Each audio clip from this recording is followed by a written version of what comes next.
அப்படியே இந்த மொமெண்ட் அப்படியே கண்டினியூ பண்ணி எடுத்துட்டு போறோம். மித்தபடி எது பெருசா எதுவும் பண்ண மாட்டேன். இது அப்படியே மொமெண்டம் எடுத்துட்டு போனோம். ஓகே, கெரியர் எப்படி ஸ்டார்ட் ஆச்சு? அண்டர் 19 அண்ணனை பார்த்து நீங்க வேலை வந்தீங்க அப்படின்னு எப்படி ஸ்டார்ட் ஆச்சு? ஃபர்ஸ்ட் டோர்னமெண்ட்டே சக்ஸஸ்ஃபுல்லாக முடிஞ்சிருக்கு. ஸோ அதை பற்றி அண்ணனை பார்த்தா கிரிக்கெட் ஸ்டார்ட் பண்ணேன். பட் ஆனால் எல்லாமே எனக்கு அப்பா ஃபர்ஸ்ட் எனக்கு அப்பா தான், அதுக்கப்புறம் தான் அம்மா.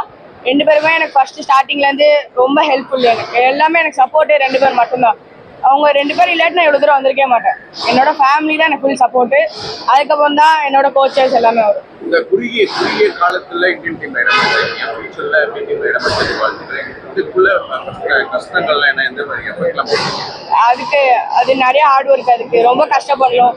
ஏன்னா அப்பாவுக்கு ஹார்ட் ப்ராப்ளம் இருக்கும் போது அதெல்லாம் ரொம்ப இதெல்லாம் சொல்ல முடியாத ஒரு வேர்டு. அதெல்லாம் அந்த டைம்ல எப்படி ஸ்ட்ரகிள் அதெல்லாம் நிறைய இருந்துச்சு. அதை தாண்டி வந்தால் தான் நம்மளால வர முடியும். அது கிரிக்கெட்ல அச்சீவ் பண்ணால் அதுக்கு ரொம்ப நிறைய ஹார்ட் ஒர்க் பண்ணணும். வெளிநாட்டு விளையாண்ட அனுபவங்கள் எப்படி இருந்துச்சு? அதே போல மற்ற பிளேயர்ஸோட பாண்டிங்ல இருந்துச்சு. மற்ற டீமோட பாண்டிங் எஸ்பெஷலி இந்த சவுத் ஆப்பிரிக்கா டீம் வந்து செம்ம கேரக்டர். ஆக்சுவலி எனக்கு ரொம்ப பிடிச்சோம்.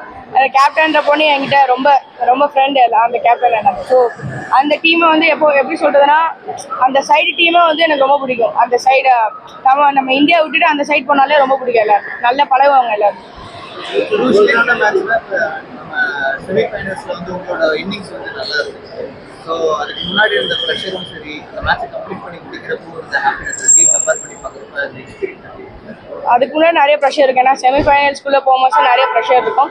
அதுக்கப்புறம் செமிஃபைனல்ஸ் வின் பண்ணும்போது செம ஹாப்பி. ஏன்னா அதில் நான் 56 நாட் அவுட் ரொம்ப செம ஹாப்பி. ஏன்னா கோச்சை சொல்லியிருப்பாங்க நீ தான் முடிச்சுட்டு வரணும், ரெஸ்பான்சிபிலிட்டி உனக்கு தான், நீ தான் முடிச்சுட்டு வரணும் அப்படின்னு.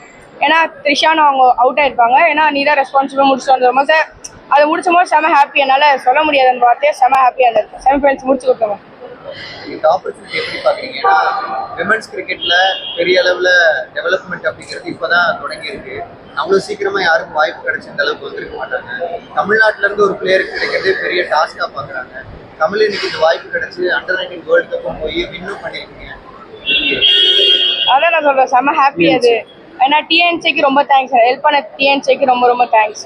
ஏன்னா இந்த ப்ராசஸ் வந்து ரொம்ப கஷ்டமான ப்ராசஸ். நம்ம 1 by 1 தான் போக முடியும். ஏன்னா நம்ம 1 by 1 தான் நம்மளால போக முடியும். பட் ஆனால் இதுக்கு ஹார்ட் ஒர்க் இருந்தால் கண்டிப்பாக எந்த கேர்ள்ஸ்னாலும் வரலாம். ஒரே வார்த்தை தமிழ்நாடுலேருந்து புஷ் இல்லாமல் இல்லை, பட் ஹார்ட் ஒர்க் இருந்தால் எந்த கேர்ள்ஸ்னாலும் வரலாம்.